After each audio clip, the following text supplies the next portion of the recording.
point, we will talk in English. Hi, everybody.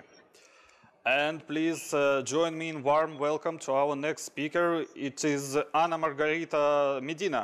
Hi, Anna. Hi there. Very excited to be here. Thank you so much for having me. How's it going today for you? It's going really well.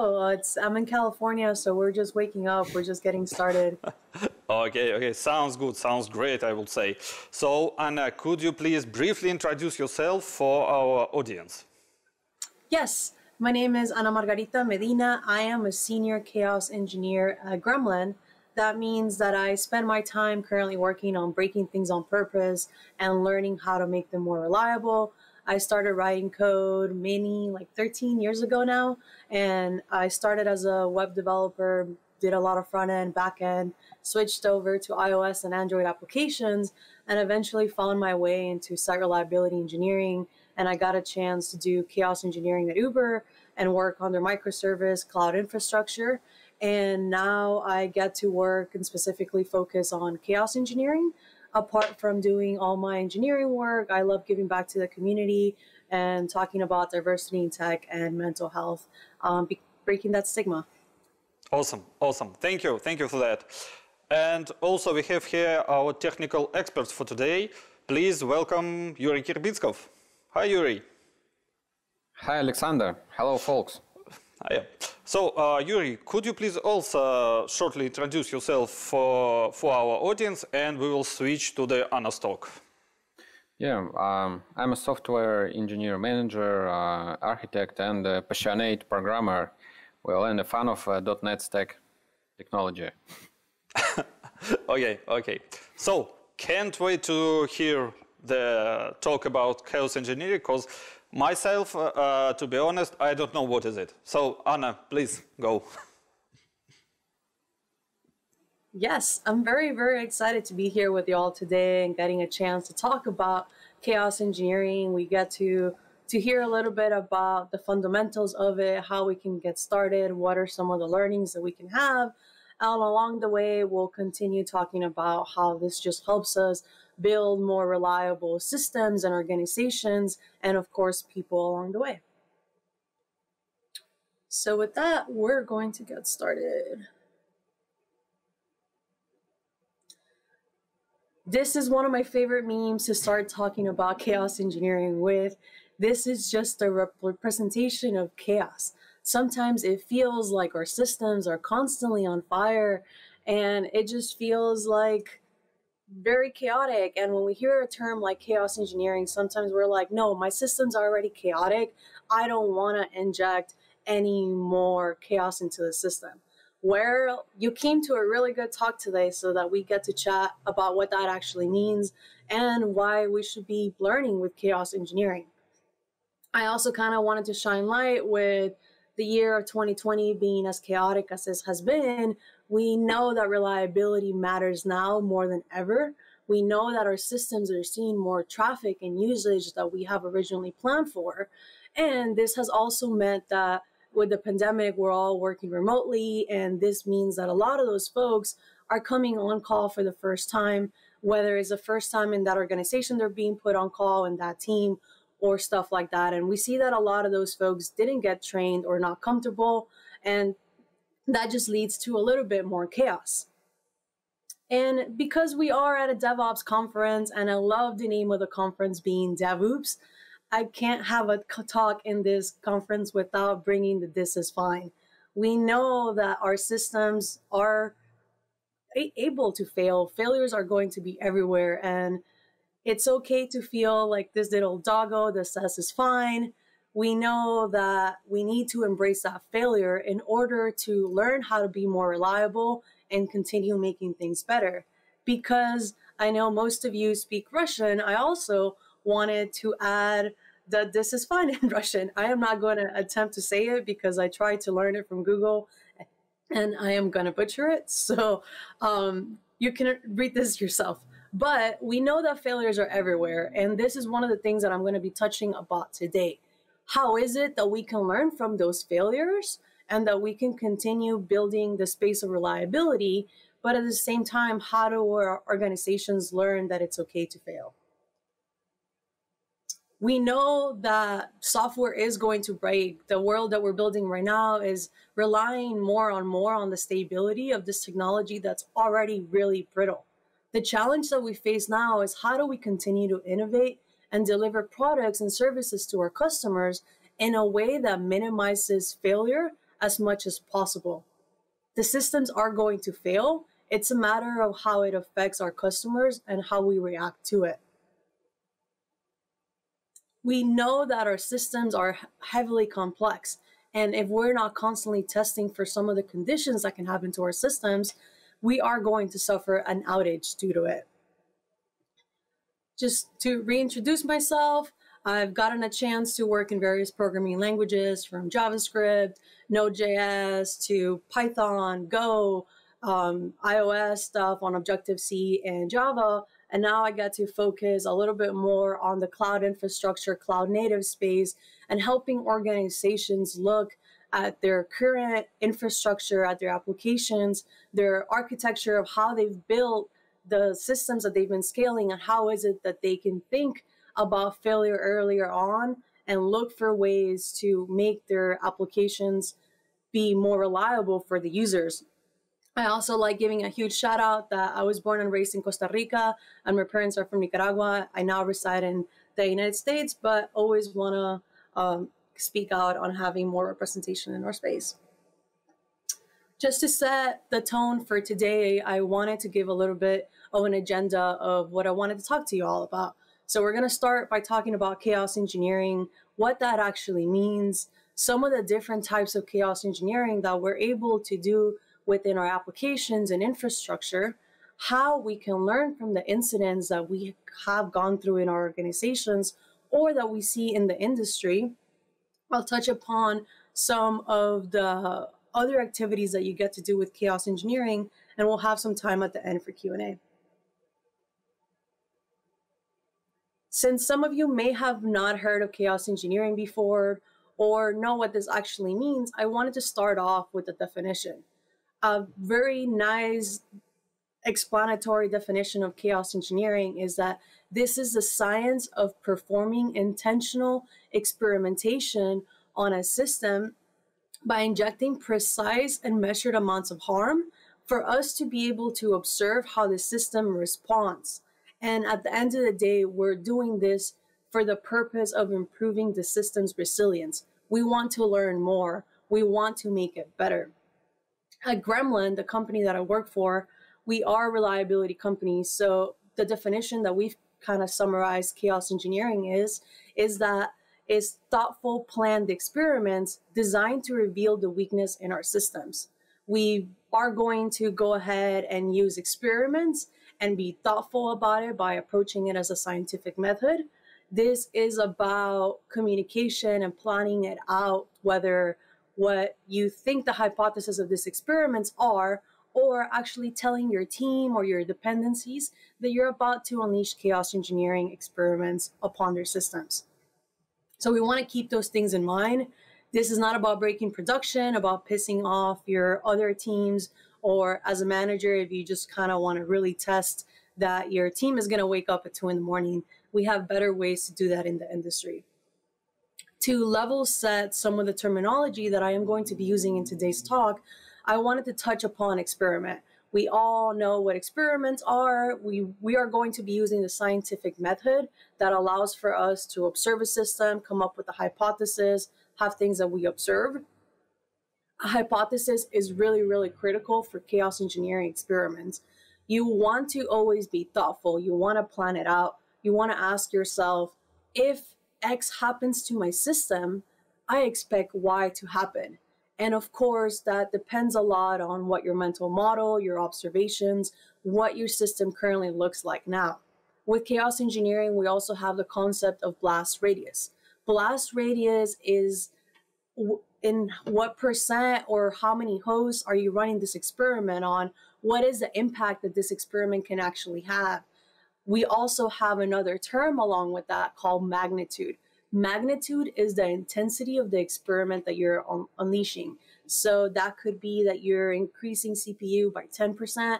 That could mean that you're dropping 10% of packets, that you're injecting 100 milliseconds of latency or anything like it. And one of the other really, really important things with chaos engineering that goes right side by side with hypothesis is abort conditions. Abort conditions are those conditions that would cause for you to halt or stop an experiment. So these are the things that are when your application stops working, you want to stop that experiment. When your application's traffic rate starts dropping low, or you see that your service level agreement or your objectives, your indicators show you anything of the users being impacted, you want to go ahead and have that as an abort condition, because you want to always keep that at the top of your mind.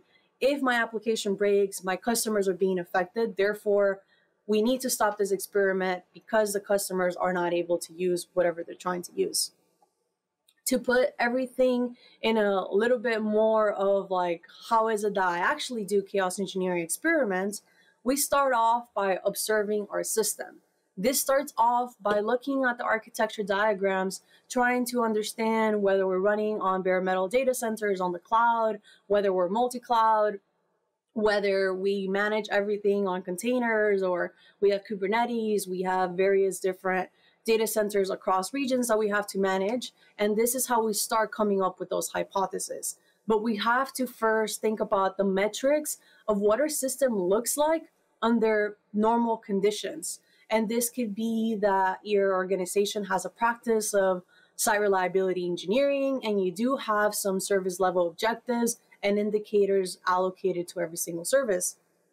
Then you go ahead and you form the hypothesis, you come up with those abort conditions, you define the blast radius and magnitude, and you go ahead and you run that experiment. When that experiment is successful, you go ahead and instead of only running it on just 10% of your hosts, you increase it to 20% of your hosts. Or maybe you are really confident and you go up to 50% of your hosts. But you always do it one step at a time. You only change the blast radius first, and then maybe you modify the magnitude as you understand your confidence in the reliability of your systems. And if at any point you reach an abort condition, you stop an experiment, or your experiment fails, you're learning. That is still a win. So you go ahead and you take those learnings from it, you make your system more reliable, and you run the experiment again. And you want to be analyzing these results. You want to be retesting. You want to automate it. You want to get to continuous chaos engineering that we'll talk about later. And one of the last pieces of chaos engineering that's extremely important is that you want to share your results. You want to share the results with your teams, with your upstream dependencies, your downstream dependencies. If you're working in open source software, this is also a great moment for you to actually present your findings on what it's like to run Kubernetes at scale, to run Redis at scale, to run OpenShift or anything like it. What is it that you've learned now that you can teach others? And as I mentioned, you always want to start small. The last thing you want to do is shoot yourself in the foot when you run that first experiment. So make sure to gradually increase the experiments as you build confidence in them. To touch upon the different, cool. Just 1 second, because I think my slides got out of order. Okay, we're gonna just go with the chaos that my slides have. We're gonna start off with continuous chaos. In continuous chaos, this is the end goal that we have of chaos engineering. How is it that we can increase the confidence and resilience to a particular failure model? So failure model works too.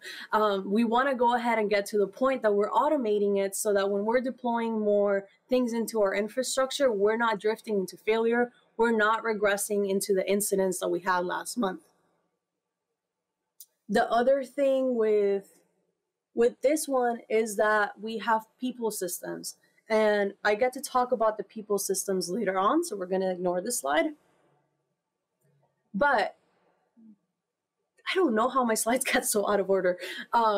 at the end of the day, we are building this complex distributed system, whether it is that you're only on just one type of providers and you only have various virtual machines to manage, whether you're running something at utter scale, microservices, containers and such, we get to the point that we need to test for these conditions, or it's very likely that you're going to suffer an outage. And this just goes back to Murphy's Law of everything failing and technology being built on such things that are so brittle that you kind of have to prepare for them to fail.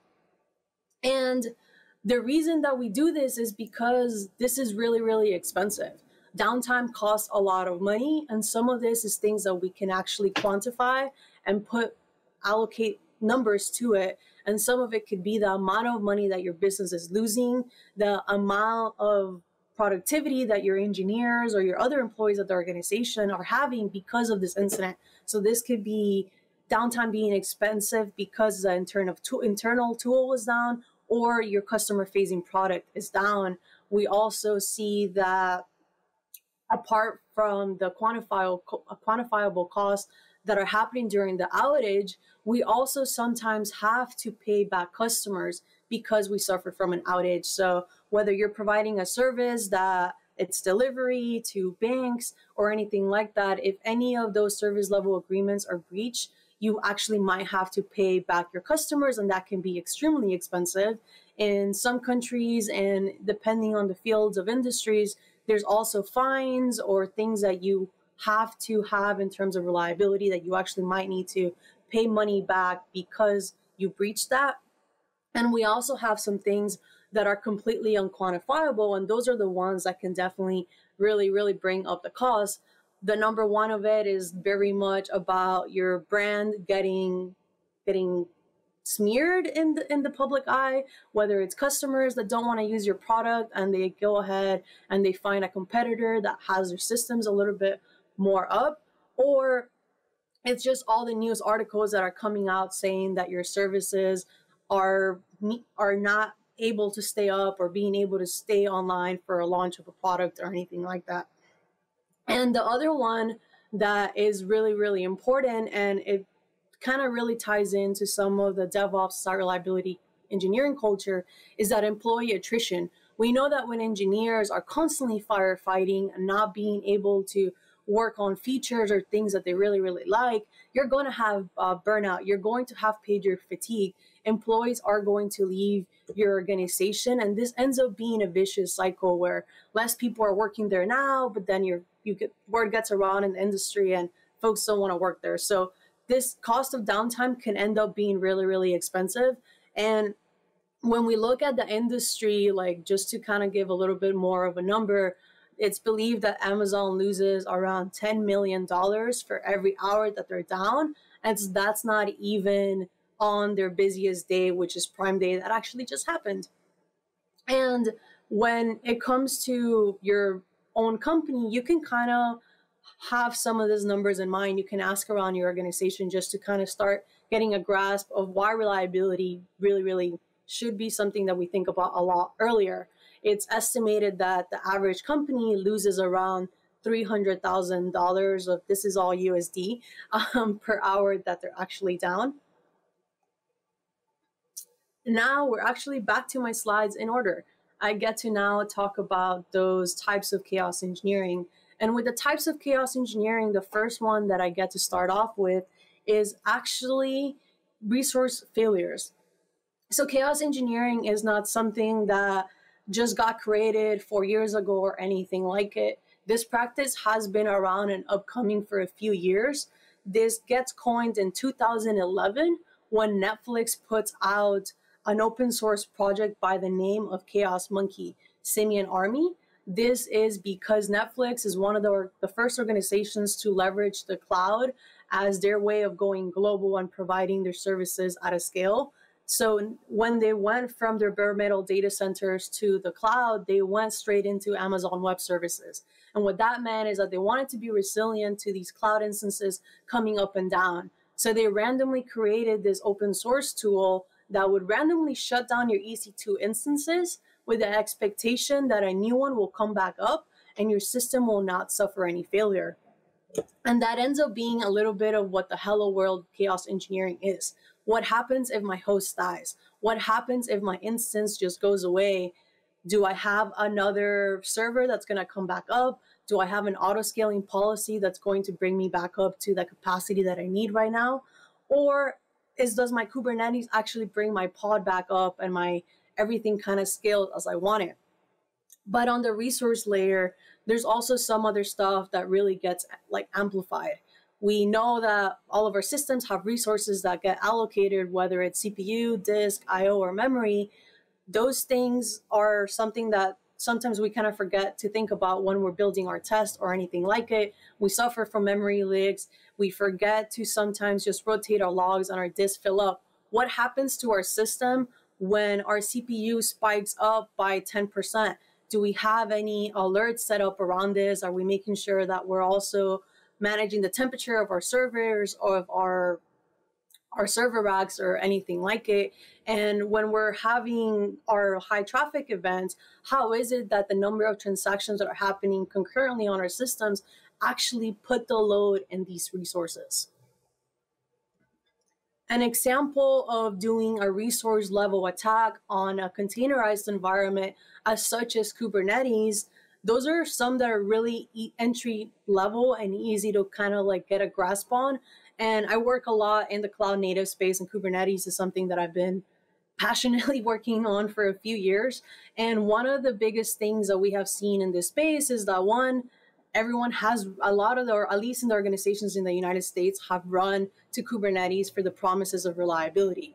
And sometimes we learn that this doesn't necessarily mean anything because it's just an abstraction layer on top of an abstraction layer, but we're still running virtual machines at the bottom. But with Kubernetes last year, my organization was looking at the outages that were happening with Kubernetes and what were the most common conditions that we see across the Kubernetes failures in the space. And one of them was actually that people weren't scaling their Kubernetes properly, whether it was auto scaling horizontally or on the cloud provider or anything like it. So nobody really had a concept of looking at horizontal pod auto scaling or making sure that you have more servers or instances coming up in the back to actually scale Kubernetes properly. So one easy way that I've been able to sometimes get away with some of the capacity planning and being more thoughtful on the Kubernetes space is just making sure that the cloud providers are auto scaling based on those resources. So at least for Amazon Web Services, one of the things that you can do is that you can do it on network bytes that are being used on your instances. You can do it on the CPU load. So for the CPU load and having the Kubernetes cluster scale up, this is the chaos engineering experiment to kind of put that to the test. We want to make sure that Kubernetes is able to handle this resource consumption increase that's going to happen as more users are coming into our side and more resources are getting used. Well, I now have set up an auto scaling policy that if my CPU gets to, let's say, 70% on these nodes, I want some more new nodes to come up, and this is part of that auto scaling. So when we are looking at this architecture model and thinking, yes, my Kubernetes is reliable, it's going to auto scale for this next feature launch that we're doing, in order to prepare for that, I want to go test a hypothesis. My hypothesis is that when I consume memory resources, I expect my application to handle it in a pretty okay way, and that my system will auto scale if the memory resources also consume CPU resources and such. So for that experiment, I'm just doing a simple CPU resource consumption where we're targeting that 100% of that Kubernetes cluster nodes, and we're injecting that 60% of CPU increase. And our abort conditions end up being things around our application not being responsive, or that the website has 100 errors, or our response rates increase. And I just saw that my camera cut off, so I'm gonna turn it off and turn it back on, and that sometimes works, kind of like any technology. If not, I do have a backup webcam, so.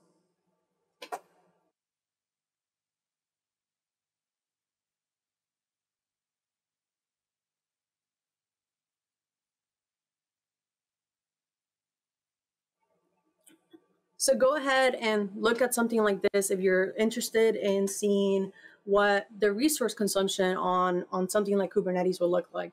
It's really interesting to really see how many folks haven't looked at auto-scaling on the cloud provider, or sometimes don't set up their horizontal pod auto-scaling. Another type of chaos engineering is on that service failure. What happens if you kill a process in your application, whether it is the Postgres servers, the Redis server that's running in the back? Do things kind of come back up? Do you have anything that's actually watching for the processes that are really critical to your systems? What happens if you shut down the host? Like we mentioned earlier, that Chaos Monkey example, shutting down some pods, shutting down some containers. Does everything stay up and running on the customer and the user standpoint? And another interesting one that kind of gets done around service failure is also looking at what happens if you skew the system clock on. And that could be very interesting when we look at something like daylight time savings, or when we're thinking about certificates expiring and making sure that we're resilient to it. And does that basically means, can your service like restart itself without a manual intervention? Or do you need to actually have some manual intervention and actually make sure that traffic gets routed accordingly for the services that are just getting restarted? And this comes to the topic that is, we need to make sure that our services that we are providing are resilient, but we also can't stop there. We also, like, our customers care that our systems are up and running, but if our third-party dependencies go down, it's on us to kind of think about how we handle such failures. And that's something that I get to talk about in the next slide. And that is dependency failure. I mentioned that where it's like, we have to be ready for our third-party dependencies to fail, and that could be your payments provider, that could be something like your S3 buckets, that can be as simple as just your DNS, making sure that you actually have another DNS provider in case there's an issue with that. And my speaker notes went away, so I'm just trying to find them. Sorry.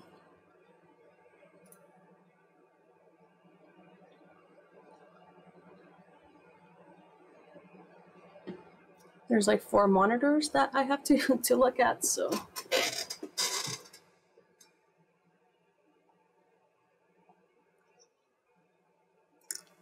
Well, we have some technical problems, guys. Yes, I'm back though. It's a little bit of chaos. It's part of the fun of working in this space. I kind of have already prepared for a lot of these things going down that I could use my muscle memory to do some stuff. I think this is the best part of our speak, is how with the technique.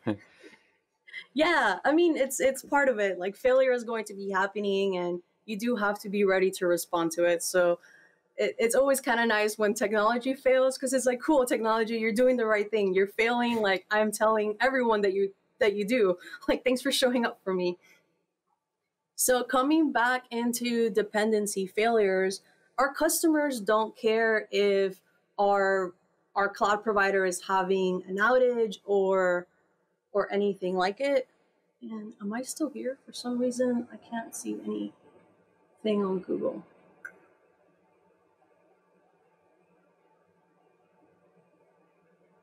Our monitors are not working for me today. So, okay, let's try this again. Our customers don't care if Amazon S3 went down. They don't care if our DNS provider went down. They don't care if our API for any of the images that we're using on our website actually have any issues. So we have to be ready for every single one of our dependencies to be unavailable. What happens when the network is bad? How is it that your service handles things when a lot of transactions are happening asynchronously, or you're having a high traffic event and you have the most traffic that you have all year coming to your site? When you start bringing in the little bit more loss complexity on the conditions, it's kind of hard to know. So with dependency failure, some of the things that you can do is that you can actually like black hole the traffic to a certain port, to a certain service, to a certain feature within your infrastructure of what happens if WordPress goes down, Postgres, Cassandra, Redis, Kafka, some of the things that you might be using right now that are probably a really hardcore, high critical dependency within your infrastructure. Or it could be something as what happens if I have failures with any of the providers. Let's say, I'm thinking of a lot of the American companies, so I hope they resonate, like Stripe for payments, API, PayPal, or if you're using anything else for single sign-on, or it can be as little as your Circle CI or any CI/CD platform going down or anything like it. And one of the other things that we talk about when we talk about dependency failures is not about just this dependency completely becoming unavailable. It's also this dependency slowing down. So what happens if a lot of the calls that you're doing to APIs and databases, they now take 500 milliseconds longer? What if they take 600 milliseconds instead of 500? That is usually what you're expecting. Do you have those timeout conditions set up properly within your system? Is your application able to handle a retry logic for it? Or are you able to have the user interface actually gracefully degrade in a way that the user doesn't know that the API took too long and they just can't see a certain portion of your application right now? And when we also talk about dependency failures, the last thing on it is that we are building a lot of our systems in a way that they're global, and we have our customer base all across the globe. And this means that how is it that we're keeping our customers in mind and staying customer obsessed at the front, that the users that are coming in from the United States, from Russia, from Brazil, Colombia to Australia actually have a user experience that makes sense for them. And even when their conditions are bad or anything like it, they're able to still use your product and your core functionality. So I mentioned graceful degradation as an example of chaos engineering. So when your application can't access a resource, the user should not be able to notice it. I talked about Netflix earlier around what they did with Chaos Monkey. They've also talked about other ways that they've done chaos engineering within their systems. When you log into Netflix, you're able to see various little parts on their website. One of the verticals that you do see is the continue watching. So movies or TV shows that you were recently watching, you didn't finish them because you fell asleep on Saturday, your binge on the weekend kind of ended early, and you want to go back to it. But on Netflix, let's say that the service that is actually providing the continue watching takes a little too long to respond. What Netflix does is that it doesn't wait for a lot of those assets to come back. The website just ends up showing you what the top TV shows or top movies are in that region. This is kind of like one of the things that we want to keep in mind. Something fails, our application is able to handle it, and the user is not able to see an impact or see that anything is going wrong. So for putting something like that as an example, we can just do a latency experiment where that API response takes 400 milliseconds longer, and it could be something as a third-party API or just one of your core dependencies. And your abort conditions end up being, of course, depending on the system that you're building, but some of the common ones that I always use are around those response rates being increasingly high, seeing a lot of those errors show up as 400, 500 errors. And for the hypothesis with it, because for this experiment, I was running it on a Redis cart, that's technically the architecture diagram says that it's being used as a caching layer. I go ahead and create the hypothesis that when my caching layer has a latency increase, my application should work without any issues. And when we actually run this experiment, it's really interesting because we see that the way that this architecture diagram is displayed, it shows Redis cart as just a caching layer. When we go ahead and we run experiments like this, we end up seeing that that architecture diagram is wrong, and Redis for that instance is actually being used as a full data store. So when we do have those 400 milliseconds of latency touch upon our Redis we end up seeing that the application completely crashes because the front end can't handle that extra latency that gets thrown at it. When we talk about chaos engineering, I just talked about things that happen within the infrastructure. Those are the things that chaos engineering kind of get built upon. But we also have application failures. We can nail down and go a little bit deeper in that chaos engineering because we get to be a lot more precise and we get to inject failure and actually test our applications within code. So this can be something as injecting latency into some of the requests that you're building on your libraries, or this could be something as purposely injecting errors that get thrown in. And this allows for you to be a lot more precise in the way that you get to do this. Netflix got a chance to do this as a project called Chap. One of the founders from Gremlin comes from Amazon and Netflix, and he got a chance to work on Netflix's application failure. And this is one of the things that we rolled out around 2 years ago at Gremlin, where as a Java library, you get to inject failure, and this could be putting some latency on the HTTP request, or you're actually throwing in errors to Lambda functions and serverless and being really prescriptive on it. And this allows for you to see what happens if a failure happens at runtime, what happens if one of those responses from my code is not able to retry it properly. Do I have the amount of retries needed for it? Am I logging this properly? Have I built around the proper timeouts of it? And this is where my slides went missing. The last portion now that I get to talk about is what I call one of those fundamentals of chaos engineering, but because it's not full DevOps heavy, we don't get a chance to talk about it. It's people chaos engineering. It's being able to look at the people of our complex systems in the similar way that we see all of our dependencies. So one of the examples around people chaos engineering is very much about injecting latency into the responses of your humans in the organization. So let's say as someone in your team, whether it's your manager, your director, the ICs, there's an email that gets received at 9 in the morning, but you can't respond to it before 10 in the morning. And that means that you get to see it kind of happen in real time. Does your team think about other ways that they can go around it if you need something that needs to happen in less than that 1 hour? This kind of gets introduced as doing this maybe once per quarter. You just select around 20% of your team, you choose it again at random, and you go ahead and you do this for that entire week. Those humans don't get to tell everyone, I am the person that's going to be late on everything for an hour. This allows for you to actually just see those hidden layers of dependency that can happen within a business and allows for you to build around that. Another one is very much around vacation. Once a week, a person is going to just be out of the office unplanned for that day. How is it that your team handles that? Are they able to look for other ways to go around their job?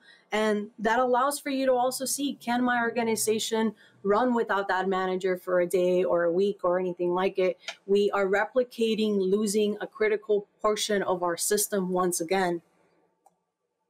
And lastly, this is a really interesting one that is very much around giving the wrong answers. You select one person in that quarter that is going to be giving wrong answers. You want them to, of course, always keep a record of the wrong answers that they're giving, but that person is not available to give this answer was right or wrong. You get to kind of replicate that portion of fuss testing and trying to understand how is it that a lot of these things come together into the complexity of running these things at scale. And these three examples that I just gave, I can't take credit for them. This is part of Dave Renzin's ChaosConf talk in 2019. He's one of the folks that leads up site reliability engineering over at Google. And this is something that they have been doing for a few years, which is really, really exciting to see and some things to think about. Sometimes we don't want to start by doing our infrastructure chaos engineering and maybe start thinking about some of this more human side of it. So because my talk is about learning from chaos, I did want to touch a little bit more specifically on learning.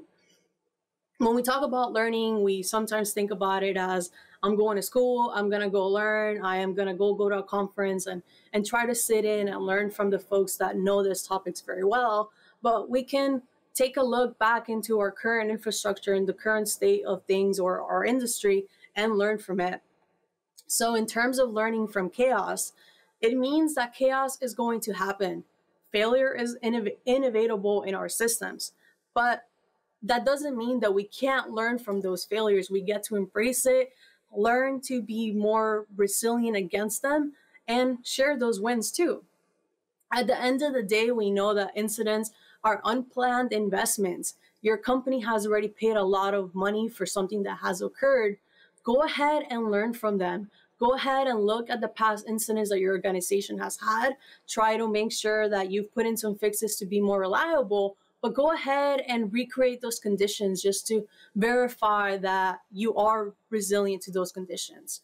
And when folks think, oh, but looking at this incidents in my organization, it might be a lot of them or anything like it, or you feel like you're reliable to all the things that you have seen happen in your organization and you need something else, you can go ahead and learn from the industry on it. We see that there's many outages that have been publicly talked about. In 2017, we have one of the large ones that gets talked about in DevOps and site reliability engineering space. It's when Amazon S3 buckets go down in US East 1. Of course, being in the United States, we know that a lot of the companies are building their infrastructure out here, and a lot of them just default to whatever the cloud provider does. So in 2017, when US East 1 goes down, this ended up being one of those days that a lot of the internet was actually broken. And this took down Docker Hub, GitHub, Bitbucket, Travis CI, Slack, PagerDuty, and it actually brought down Amazon too. They couldn't even update their status page because the cascading style sheet for the status page actually was living in an S3 bucket. So even small things like that, when you're building stuff out, you kind of completely lose oversight of it. And this incident ended up having to do with some of the CLI commands that the engineer was implementing into their system in order to cycle out some of the S3 billing machines. That command was written down wrong, and this took down a lot of those critical S3 machines. And this is something that can happen at scale at Amazon, but it can also happen with something small when we look around, like the engineers that are SSHing into our hosts and running things. And how is it that we know that we've provided them the proper training to do what they're doing on a constant basis?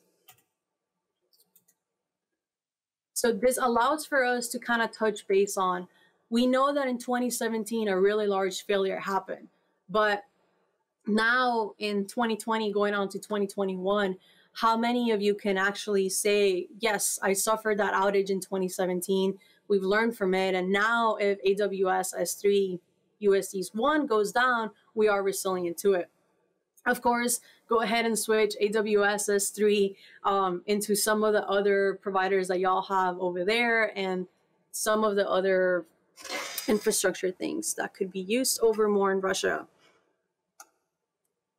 And when I talk about learning from other folks' failures, wanted to leave some of the resources that you can kind of use in this space. Talk about looking at incidents from other organizations. This is sometimes easy to do because you kind of get to go on Google and you get to look for what are the most common outages that have happened for a certain technology. But if you really want to take a deep dive of common failures that have happened, you can head on over to GitHub. Dan Liu has like a repo of just postmortems that have been coming out for a few years. There's also someone else in the site reliability engineering space, Nora Jones, that has put together a community around learning from incidents.io. And this allows to take a deeper dive into understanding the complexity of our systems, the mental models, and how is it that we can continue learning from them to be better engineers next.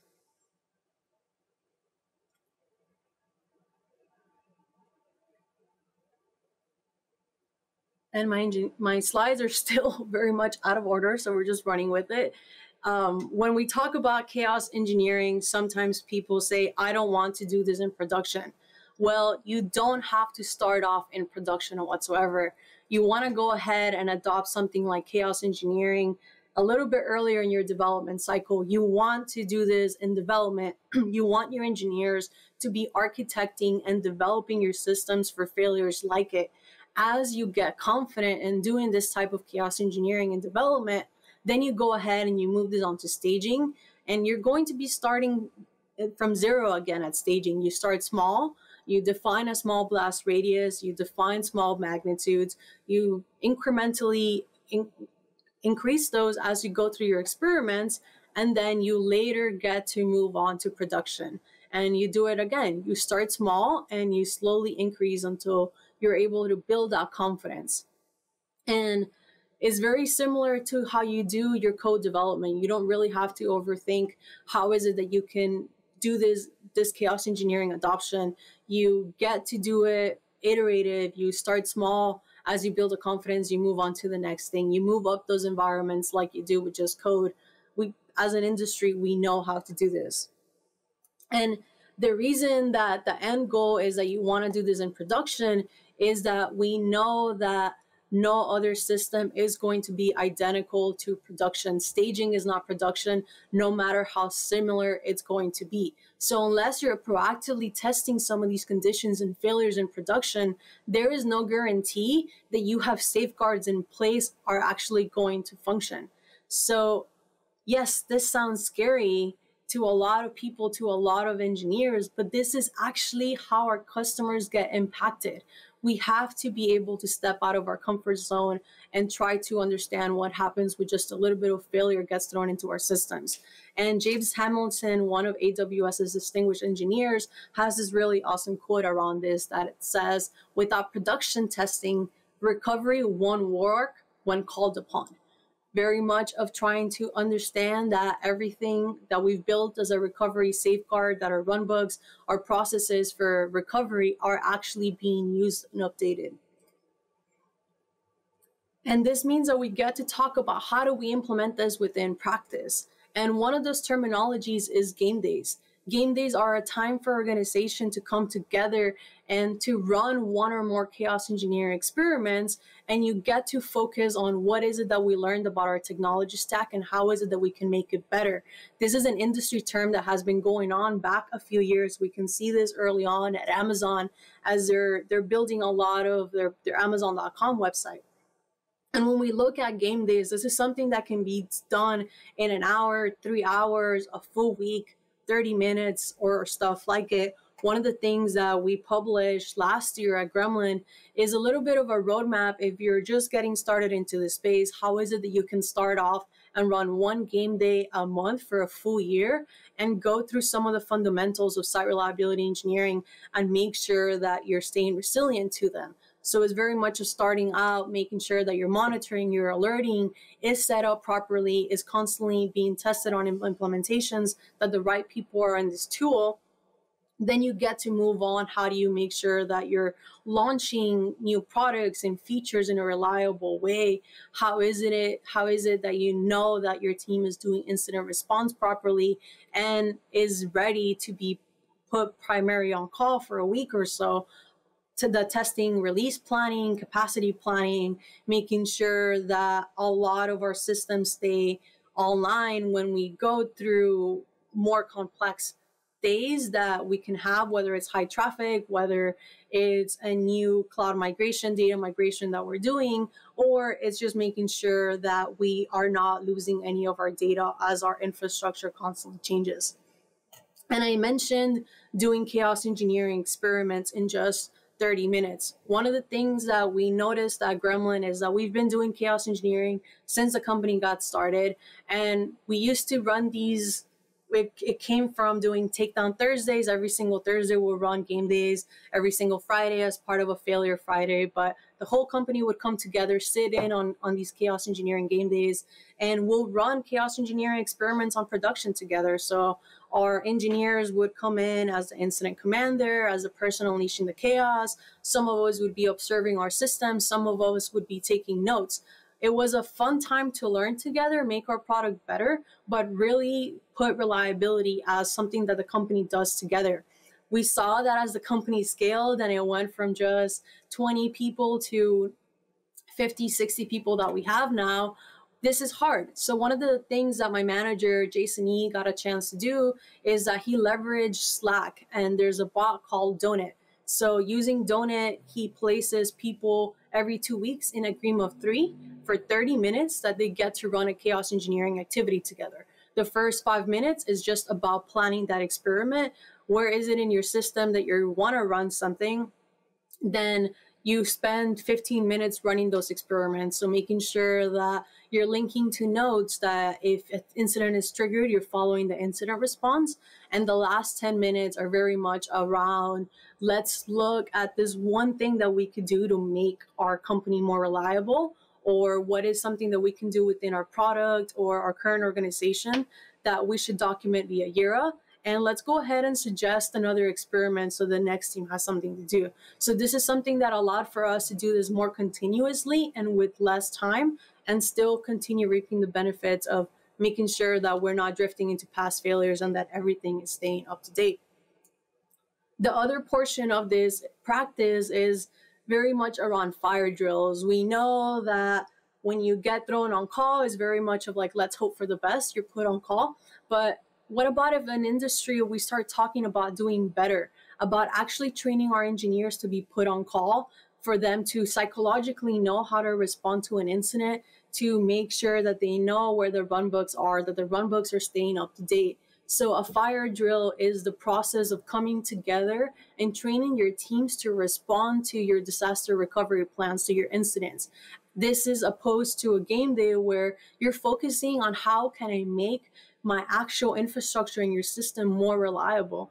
This is one of those instances that it would be okay if you do a fire drill and you do this as a surprise to make sure that the team that is on call is able to test and actually detect, resolve the incident. And this could also lead for you to measure something like the mean time to execution of it.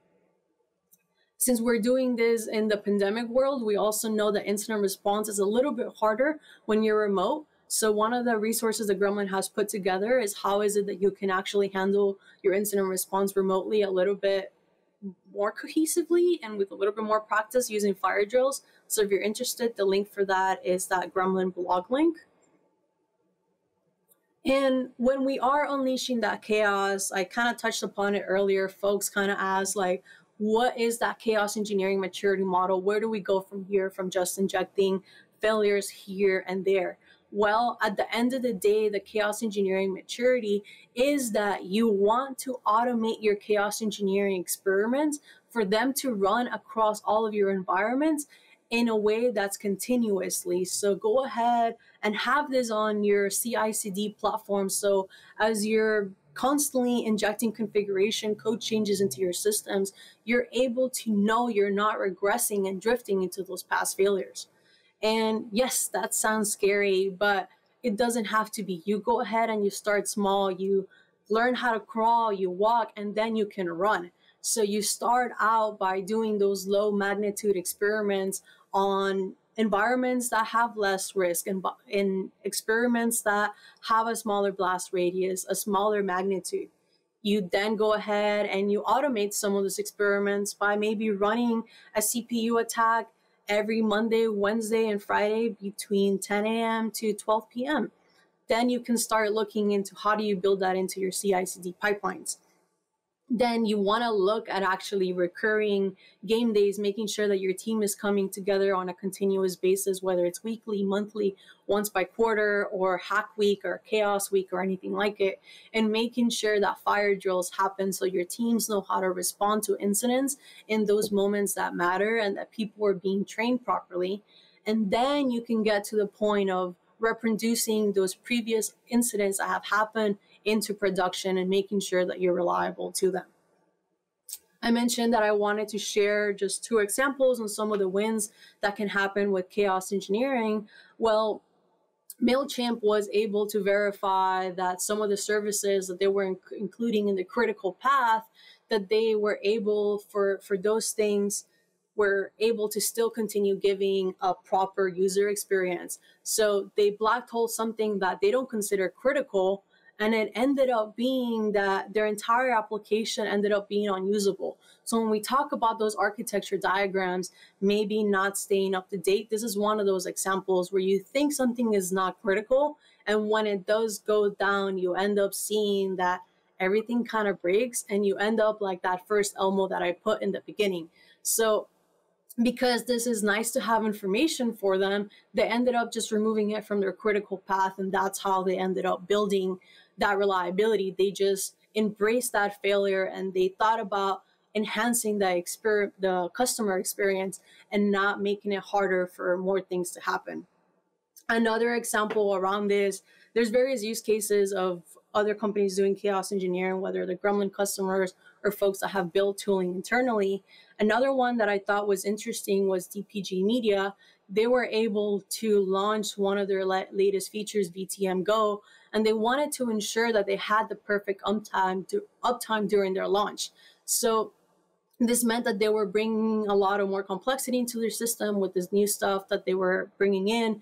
They wanted to ensure that everything was fine-tuned with policies and infrastructure. So they went ahead and they ran various network attacks from black hole, packet loss, and latency, and they were able to uncover some critical bugs. I think it was in like the 20 to 40 number. And this is stuff that were really critical for them to actually launch. So being able to detect this earlier on in the development process would have gotten them with a little bit more up to speed. I did want to leave you with some resources on learning more about chaos engineering. So I do work for a vendor. We are called Gremlin. We're a reliability platform that has a chaos engineering offering. And we are one of the only SaaS companies in this space, but there is various different open source tooling that is available that you get to customize depending on your infrastructure. So if you're interested in getting a little bit of an overview of the most common open source tools in comparison to Gremlin, or just comparing the open source tools against each other, you can look at this cool in-depth tool that talks about some of that cloud native chaos engineering that can happen.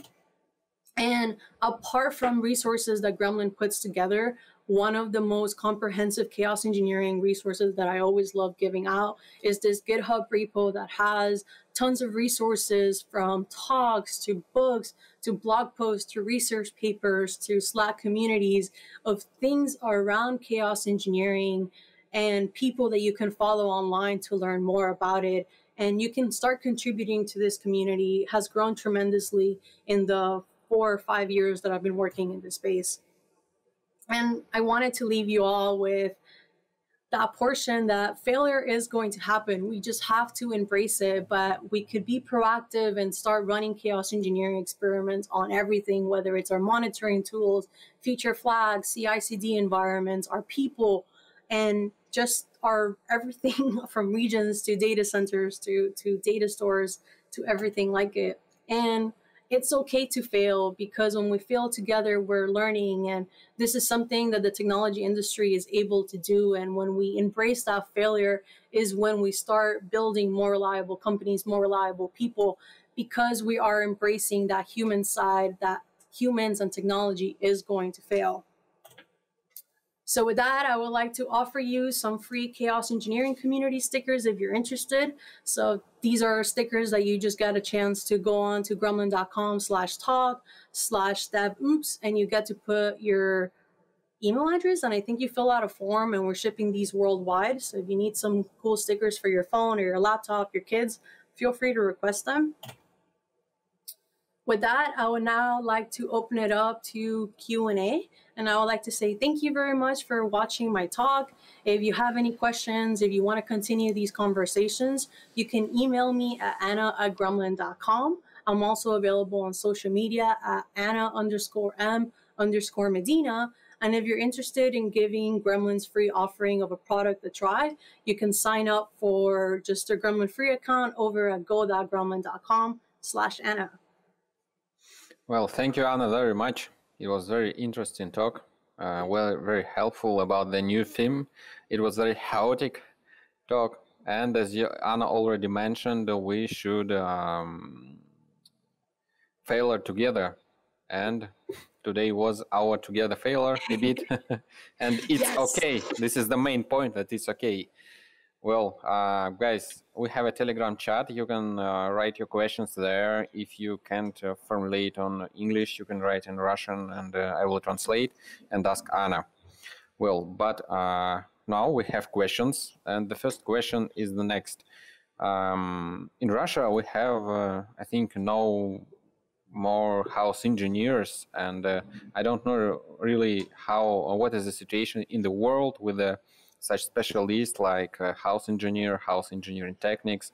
What do you think about it? Why it's not so popular? Or maybe I'm mistaken, and abroad of Russia, there are a lot of house engineers. So what are house engineers? Because I actually haven't heard of that term before. How much house engineers in the world there are? No, like, are those the people that work inside the, like, not outsource? Like, I'm not understanding what house engineers are. Maybe I'm mistaken, but you're a senior house engineer at Oh, Gremlin. chaos. Yes, chaos. I heard something wrong. Yes. Yes, chaos engineers. There are definitely not that many folks that have a title as such as chaos engineers. This terminology came about only in like mid 2010s. So in 2014, the official title of chaos engineer became something that Netflix hired for. And this is how chaos engineering starts becoming a little bit more of an industry theme. So I've only seen maybe like 20, 30 people with chaos engineering on their LinkedIn title, their resumes, or anything like it. It is something that is getting more common. And this is something that you don't have to go ahead and stop doing DevOps, stop doing your SRE work, stop doing your infrastructure platform work. You can learn how to do chaos engineering. You can learn how to become a chaos engineer by just practicing this. So by you running chaos engineering experiments and thinking about those failures, you are a chaos engineer. So you get to market yourself that way. So I do think that there is a little bit more of chaos engineering definitely happening in the United States. We also see a lot more of it starting to get picked up also in Europe. And we're also seeing a big movement in India. So starting to see those communities grow. And this is like, I've been working in chaos engineering since early 2016 at Uber. So when I got started, there wasn't even a chaos engineering community. It was like, Netflix does chaos engineering, maybe Amazon, Google, Uber had built their open source tooling, but we didn't really know each other. So a community got started on Slack, and we now have 6,800 engineers across the globe that are doing chaos engineering. So this is some folks that have run experiments on development. Some of them have been doing this for a few years on production. So it ends up being a space that you get to share a lot about. This is what I'm learning. This is how my company is doing game days. This is how we're doing things remotely. Or when there's big outages that happen in the internet, we end up talking about it on there of like, ooh, did you see Amazon is going down right now? Or did you see that YouTube is down, or Google, or things like it? Okay. Well, when we're talking about some such things like service failure, dependency failure, when we're developing a software, a developer, software engineer writing code and test it, and he must write code for such failures to not become a problem for the customer, and the Q&A or testers must to test it. And what for we should to have a special role for for such testing? Yes, definitely. And we see that some companies have put this on their site reliability engineering because it's that function of reliability is what you're constantly keeping in mind. And I do think an adoption like that makes a lot of sense. But sometimes I know that companies are like, oh, I don't have enough headcount, or my company's not big enough or mature enough in infrastructure to have a team like it. So I always like saying that it could just be your infrastructure engineer that also does this, or maybe this is that perfect time to pitch a headcount to start a reliability team. And you can actually start with chaos engineering as your first step into reliability, because you start going down your stack and you start verifying things in your monitoring, your alerting, your incident response and such. Okay, thanks. Well, when we're talking about chaos engineering, we know all about technical debt, but there is one more term, is dark debt. Do you know something about it? Can you tell us? I do know technical debt. I think for dark debt, the way that I've seen it is very much around that cost that the company takes in order to be more efficient. Is that the proper definition of dark debt? I really don't know. I wanted to open my eyes on the dark debt, on the dark side.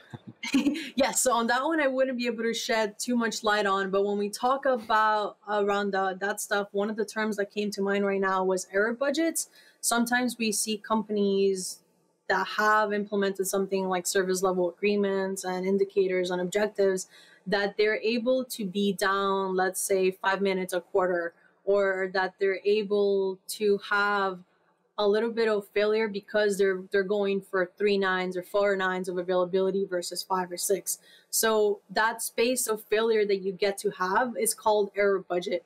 You get to use the error budget in chaos engineering, where you can convince your manager of like, it's okay if we are down for 5 minutes this quarter. Can we start practicing chaos engineering in that limited scope, that our first experiment is going to be a small blast radius and magnitude. So sometimes you can use some of the terminology around this technical debt that you're having and use it in a way of, we have something else in our organization that can help us bring down the technical debt. Because sometimes the technical debt could be things that you didn't scale your infrastructure properly, or when you were architecting your system, you didn't think that your systems were going to be scaling at the scale that they are now. So it might be some time to reconsider some of those early architecture decisions and build them with reliability and scalability in mind.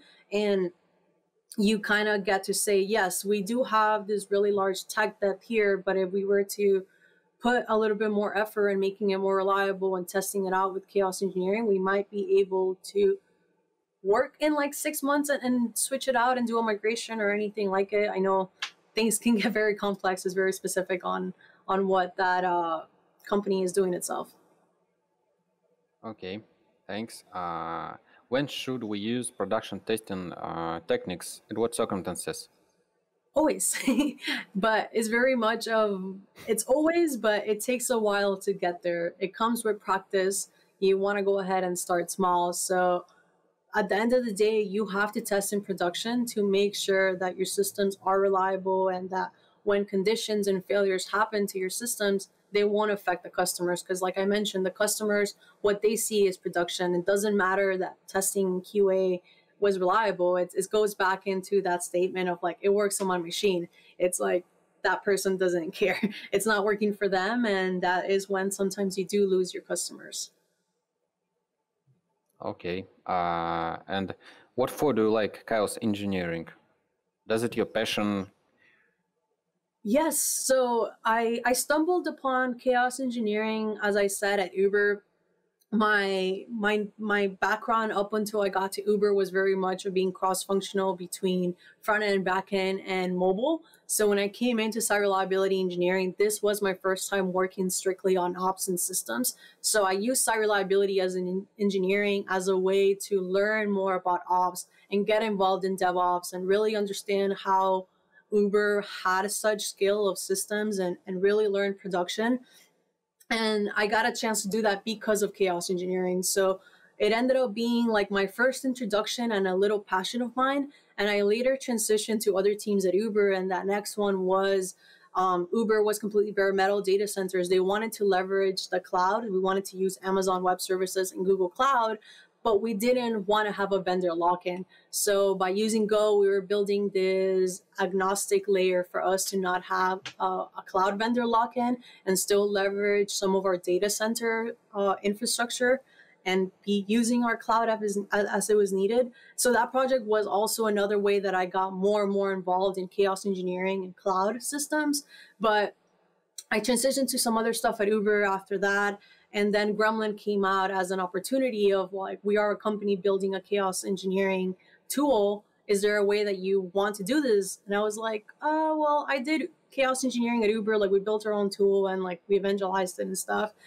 But it wasn't then until I realized like how much I do have a passion for this and how much I do have a passion about talking about learning from failure and being able to look at our complex systems and think about ways to make it better. Because when I got started in production, I had some of those experiences of zero training, of being put on call. Like I got put on call on my third week at Uber, and this was on the chaos engineering tool and a secondary for the largest rotation that we had, which was our entire infrastructure.